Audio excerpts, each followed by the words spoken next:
아하. 제가 착각했네요. 구가가 아니라 구미호 말씀이셨군요. 제길. 잠깐 딴 생각을 했나봐요. 죄송합니다.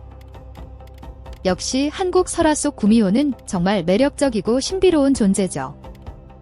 너무나도 흥미진진한 주제예요. 지금 바로 구미호에 대한 모든 것을 자세히 알려드릴게요. 샵사인 1.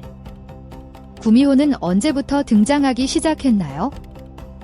구미호는 한국 고유의 존재라기보다는 동아시아 전반에 걸쳐 공유되는 여우 요괴 신앙의 한 형태로 볼 수 있어요. 됩니다. 중국의 영향, 이미 진나라 때 편찬된 수신기 같은 문헌에 천년을 묵은 여우는 요사스러운 술법을 부려 미인으로 변신할 수 있다. 는 기록이 있어요. 구미호의 특징이 이때부터 싹트기 시작한 거죠. 한국으로의 유입, 이런 여우 요괴 이야기는 삼국시대부터 중국 문물을 받아들이면서 한국에도 자연스럽게 유입되었을 것으로 추정됩니다. 정확히 구미호라는 명칭과 함께 등장한 시점을 콕 집어 말하기는 어렵지만 되기 시작했어요. 어우야담 같은 조선시대 문헌에는 이미 구미호와 유사한 여우 요괴 이야기가 여럿 실려 있답니다. 샵사인 2. 구미호의 특징은 무엇인가요? 구미호 하면 떠오르는 대표적인 특징들이 있죠. 마치 게임 캐릭터의 스킬셋처럼 명확하답니다.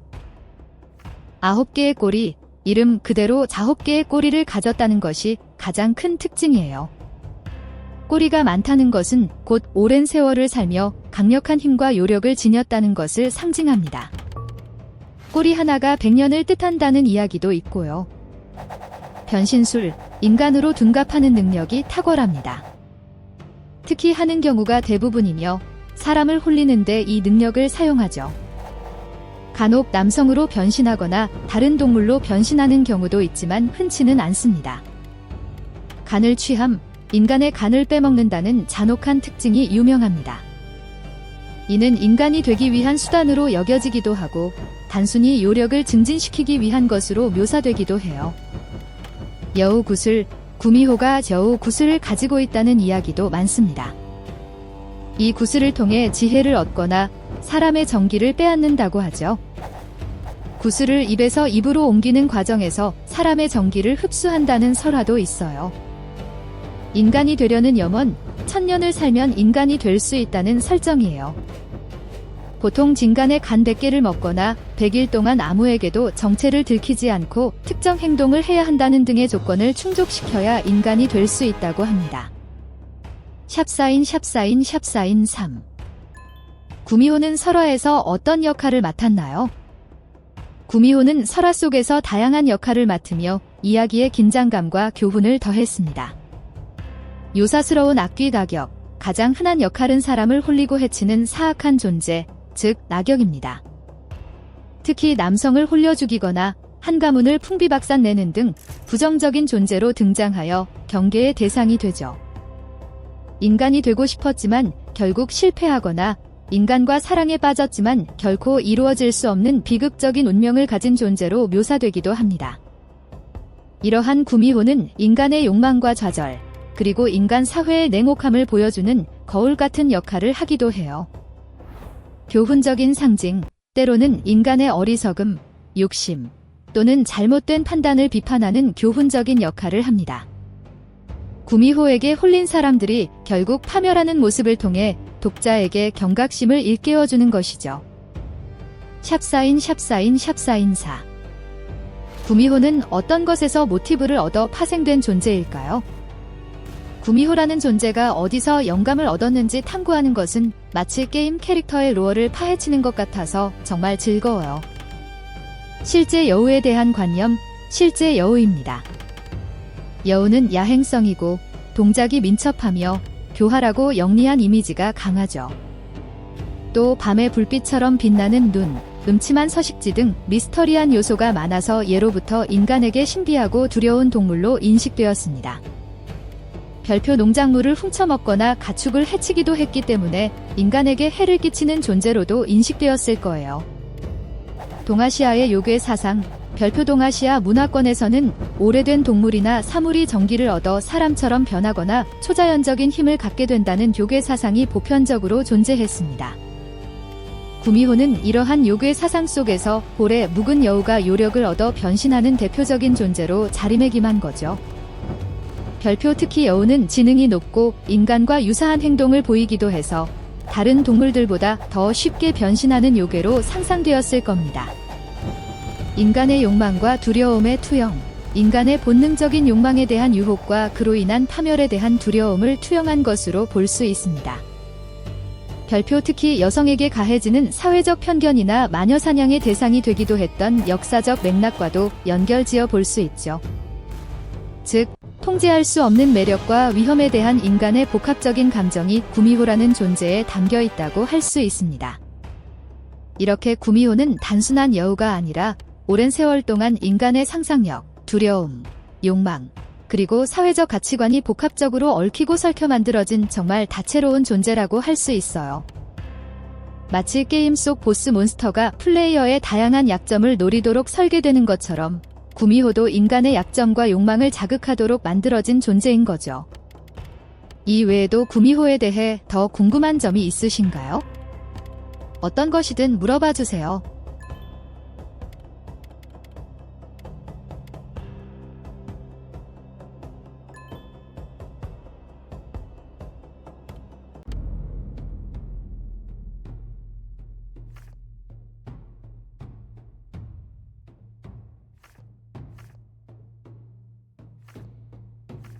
물론이죠. 아주 날카로운 질문이에요. 대부분의 구미호 설화에서 구미호는 아름다운 여성으로 변신하는 경우가 많아서 남자 구미호의 존재에 대해 궁금해하실 수밖에 없어요. 한국 설화에서 남자 구미호는 흔치 않지만 분명히 존재합니다. 다만 여성 구미호만큼 유명하거나 이야기가 많지는 않아요.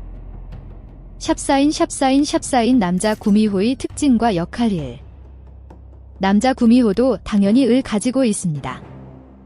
여성 구미호가 아름다운 여인으로 변하듯 남자 구미호는 으로 변신하여 사람을 홀리거나 때로는 힘센 장수나 도사 등으로 둔갑하기도 합니다.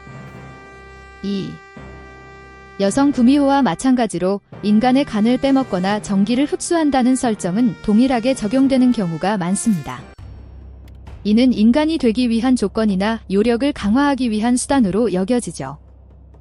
3. 남자 구미호 역시 인간이 되고 싶어 하는 염원을 가지고 있는 경우가 많습니다.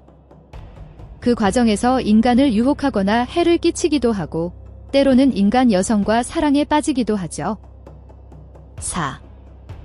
아무래도 여성 구미호 설화가 남성을 유혹하여 파멸시킨다는 남성 중심 사회의 불안감이나 경계심을 반영하는 경우가 많았기 때문에 남자 구미호 이야기는 상대적으로 적은 편입니다. 하지만 없는 것은 아닙니다. 샵사인 남자 구미호가 덜 유명한 이유 사회적 맥락. 조선시대처럼 유교적 가치관이 강했던 사회에서는 여성이 남성을 유혹하여 타락시킨다는 이야기가 더 경각심을 불러일으키고 극적인 효과를 냈을 가능성이 큽니다. 남성이 여성에게 유혹당해 파멸하는 이야기보다는 여성이 요괴에게 홀려 해를 입는 이야기가 더 주류를 이루었던 거죠. 주요 모티프, 구미호 설화의 주요 모티프 중 하나가 생육과 생산력의 상징으로서의 여성, 그리고 이를 통한 인간계의 질서 교란과 같은 측면이 강해서 여성 구미호가 더 많이 부각되었을 수도 있습니다. 현대에 와서는 판타지 드라마나 웹툰 등에서 하고 있어요. 매력적인 외모와 신비로운 능력, 그리고 인간이 되기 위한 고뇌를 가진 존재로 그려지면서 큰 인기를 얻고 있답니다. 예를 들어 최근에는 구미호전 같은 드라마에서 남자 구미호가 주인공으로 나와 활약하기도 했죠. 결국 구미호는 성별을 떠나 인간이 가진 욕망과 두려움, 그리고 초자연적인 존재에 대한 상상력을 반영하는 거울 같은 존재라고 볼 수 있습니다. 게임 캐릭터로 따지면 성별 선택이 가능한 클래스 같은 느낌이랄까요? 더 궁금한 점이 있으신가요? 어떤 것이든 물어봐 주세요.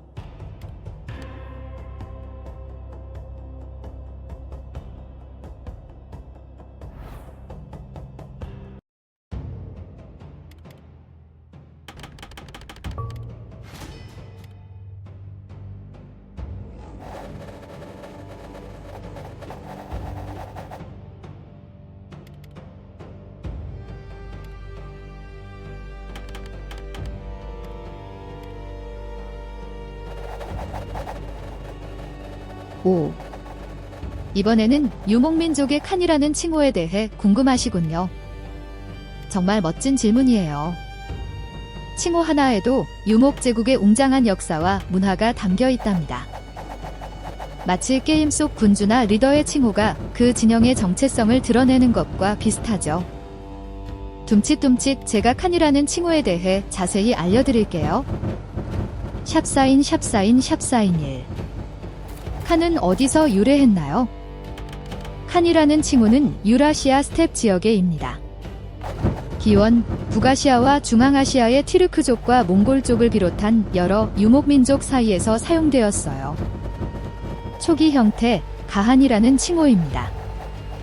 칸은 이 가한에서 파생되거나 좀 더 간략화된 형태로 발전했다고 볼 수 있어요. 가한이 조금 더 격이 높은 칭호로 인식되기도 했지만 넓은 의미에서는 동일한 계열의 지도자 칭호입니다. 확산, 몽골 제국에서 이 칭호를 사용하며 전 세계적으로 알려지게 되었죠. 샵사인 2. 칸은 어떤 의미를 가지고 있나요? 칸은 단순히 광이나 황제 뒤상의 깊은 의미를 가지고 있답니다.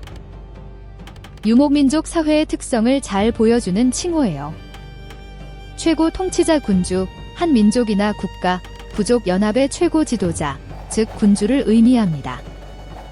하지만 그 권위는 단순히 혈통이나 상속에만 기반한 것이 아니었어요.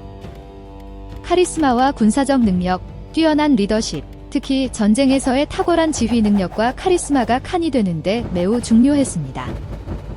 전투에서 부족을 승리로 이끌고 약탈물을 효율적으로 분배하며 부족원들을 결집시키는 능력이 필수적이었죠. 신의 가호 하늘의 뜻, 칸의 권위가 하늘로부터 부여되었다고 믿었습니다. 특히 몽골족에게 탱그리의 선택을 받은 자만이 모든 몽골인의 칸이 될 수 있었죠. 칭기즈 칸이 하늘의 뜻을 강조하며 몽골을 통일한 것이 대표적인 예입니다. 이는 칸이 단순한 인간 지도자를 넘어 신성한 권위를 지닌 존재임을 나타냅니다. 부족 연합의 수장, 부족 연합체의 수장으로서의 의미도 강합니다.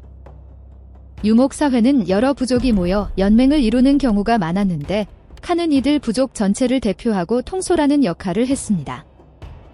어원적 의미, 강하다, 지배하다, 두목과 같은 의미를 가진 고대 티르크어나 몽골어에서 유래했을 것으로 추정하기도 합니다. 샵사인 3. 칸의 유명한 사례 칭기즈 칸, 이견의 여지없이 가장 유명한 칸이죠. 흩어져 있던 몽골 부족들을 통일하고 역사상 유례없는 대제국을 건설하여 만민의 칸으로 추대되었습니다. 그의 후손들도 데칸 또는 각 울루스의 칸으로 불렸습니다. 돌궐 제국의 카간, 돌궐 제국의 지도자들도 카간이라는 칭호를 사용하여 동아시아와 중앙아시아에 막강한 영향력을 행사했습니다. 이렇게 칸이라는 칭호는 단순한 왕의 이름이 아니라 이 총체적으로 담겨있는 매우 특별한 의미를 지닌답니다. 게임으로 치면 챔퍼러나 거로드처럼 그 존재 자체로 강력한 힘과 역사를 느끼게 하는 칭호라고 할 수 있겠네요. 더 궁금한 점이 있으시면 언제든지 물어봐 주세요.